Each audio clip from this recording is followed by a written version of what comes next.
আসসালামু আলাইকুম ভিউয়ার্স, কেমন আছেন সবাই? আশা করি ভালো আছেন। বরাবরের মতো আমি সজীব। তো আজকে টাইটেল এবং থাম্বনেল দেখে অবশ্যই বুঝতে পারছেন যে আমি কি বিষয়ে ভিডিও বানাচ্ছি আর আপনাদের কি বিষয়ে শেখাতে চলেছি। তো প্রথমে আমি আপনাদের বলে দিই, এটা হচ্ছে একটি কয়লার চুলা, যেটা আমার চ্যানেলে পূর্বেও দেওয়া হয়েছিল, কিন্তু সেটার থেকে এটা আপডেট করে আমি ওইটা ছিল মাটির তৈরি, এটা আমি সিমেন্ট, বালু আর সামান্য কিছু গুনার তৈরি করে ইমপ্রুভ করেছি আর উন্নত করে তৈরি করেছি। তো পুরো ভিডিও জুড়ে অবশ্যই আমার সাথে থাকবেন, আর পুরো ভিডিও না দেখলে বুঝতে পারবেন আমি কিভাবে এটা তৈরি করলাম। তো এটা তৈরি করতে একদম সিম্পলি, একদম কম খরচে তৈরি করা যায়। ধরেন 150 টাকা 200 টাকা, সর্বোচ্চ 200 টাকা খরচে আপনি ফুলফিল একদম সার্কিট থেকে শুরু করে আর কুলিং ফ্যান এবং সিমেন্ট আর বালু সব মিলিয়ে ধরেন 150 টাকার মতো খরচ হবে। তো প্রথমে বালু আর গ্রাম্য ভাষায় খোয়া বলে বা ইটের টুকরো সুন্দরভাবে মিক্সার করে নেবেন।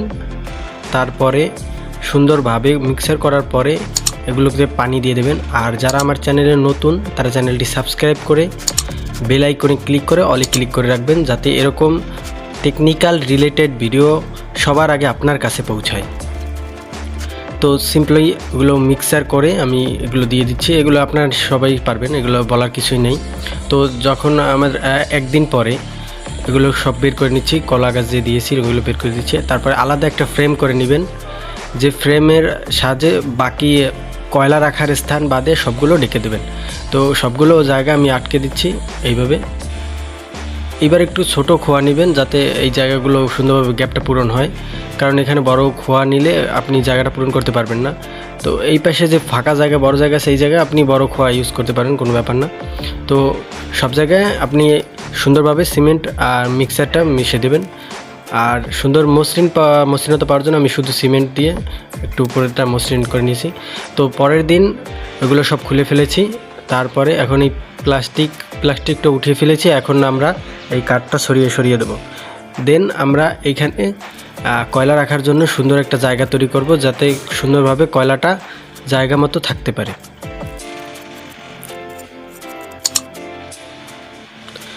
আবারও বলছি, আমার চ্যানেলে যারা নতুন তারা চ্যানেলটি সাবস্ক্রাইব করে বেল আইকনে ক্লিক করে রাখবেন, এবং যদি সম্ভব হয় তাহলে আপনার বন্ধুদের মধ্যে শেয়ার করে ভিডিওটি দেখার সুযোগ করে দিন। তো এটা আমাদের কুলিং ফ্যান, এটা 40 টাকা নিচে, আপনার কাছে 45 টাকা থেকে 50 টাকা সর্বোচ্চ নিতে পারে, কিন্তু মেইন দাম এটার 40 টাকা। তো 40 টাকা দামের একটি cooling fan, AC cooling fan লাগবে। তারপরে চারপাশে 4টা স্ক্রু ধরে আমি এটা দিচ্ছি। এটা কাঠের বোর্ড, এই জন্য আমি তৈরি করেছি। আপনারা চাইলে পাশে কাঠ না দিয়ে প্লাস্টিক ইউজ করতে পারেন, যেটা আপনাদের ইচ্ছা। আমি কাঠের ফ্রেম তৈরি করেছি যাতে স্ক্রুগুলো টাইট সুন্দরভাবে দিতে পারি। তো এটা হচ্ছে একটা 40 টাকা দামের কুলিং ফ্যান। আর এটা হচ্ছে একটা ফিমেল সকেট, এটা 5 টাকা নিবে আপনার কাছ থেকে। আমার কাছে পুরো সার্কিট বোর্ডটা ছিল, এজন্য আমি সার্কিট বোর্ডটা লাগিয়ে দিচ্ছি। আপনার কাছে শুধু যদি সকেট থাকে তাহলে সকেট লাগিয়ে দেবেন। এটা আমাদের ডিসি অ্যাডাপ্টার, দেখুন ভালো করে, মডেল 1250-এর 5 এম্পিয়ার। আর এটা আমাদের মেল সকেটটা ফিমেল সকেটের সাথে অ্যাটাচ করে দিলাম।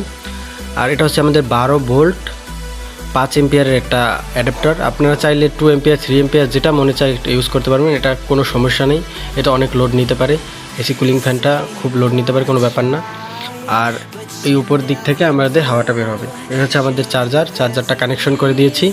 এখন সুন্দরভাবে বন্ধুরা দেখতে পাচ্ছেন, ফিমেল সকেটটা লাগিয়ে দিচ্ছি, আর এই পাশে একটা বাম পাশে একটা সুইচ লাগিয়ে দিয়েছি। সুইচটা দ্বারা আমরা কুলিং ফ্যানটা ইউজ করব, এবং যে সময় ইউজ করার প্রয়োজন হবে না তখন বন্ধ করে রেখে দেবো। হ্যাঁ, সিম্পল, এটা পিছনে কোনো জটিলতার কোনো কাজ নেই। আর এখন আমরা কয়লা দিয়ে দিচ্ছি, দেখুন একদম সিম্পল। তবুও যদি আপনাদের কোথাও বোঝার কোনো জায়গা অসুবিধা হয়, তবুও আমাকে কমেন্ট করবেন, ইনশাআল্লাহ 2-1 দিনের মধ্যে আমি রিপ্লাই দেওয়ার চেষ্টা করবো। আর যদি সম্ভব হয় আমি সাথে রিপ্লাই দেওয়ার চেষ্টা করি। তো যে কোনো ধরনের কোয়েশ্চেন থাকলে আমাকে রিকোয়েস্ট করবেন, অথবা আমার ইমো নাম্বার এবং আমার পার্সোনাল নাম্বার দেওয়া থাকবে। যে কোনো বিষয় জানার ইচ্ছা থাকলে, সাইকেলের বিষয় অথবা এই চুলার বিষয়, অথবা যে কোনো মোটর কিট এখন বর্তমান প্রাইস কত কি, সে যে কোনো বিষয়ে আমাকে নক করতে পারেন। আমার পার্সোনাল নাম্বার এবং ডিসক্রিপশন বক্সে সব দেওয়া থাকবে। যথাসম্ভব চেষ্টা করব, যদি পারি অবশ্যই চেষ্টা করব যে আপনাদের হেল্প করার জন্য। তো ভিউয়ার্স, এই হালকা এই কয়লাটা একটু ভিজা ছিল, এই জন্য একটু অসুবিধা হচ্ছে। প্রথমে একটু জ্বলতে, কিন্তু আপনাদের যে কয়লা থাকবে সেটা তো আর ঠিক থাকবে না। এটা কয়লা আমি 10 টাকা কেজি করে কিনেছি, 3 কেজি কিনেছি, আমি 2 দিন রান্না করেছি।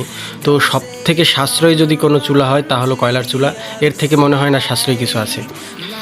তো ভিউয়ার্স দেখুন, একদম এটা কোনো ফেক ভিডিও না, আমার চ্যানেলে আমি কোনো ফেক ভিডিও দিই না। যদি কেউ প্রুভ করতে পারেন আমি আমার চ্যানেল থেকে ভিডিও সব ডিলিট করে দেবো।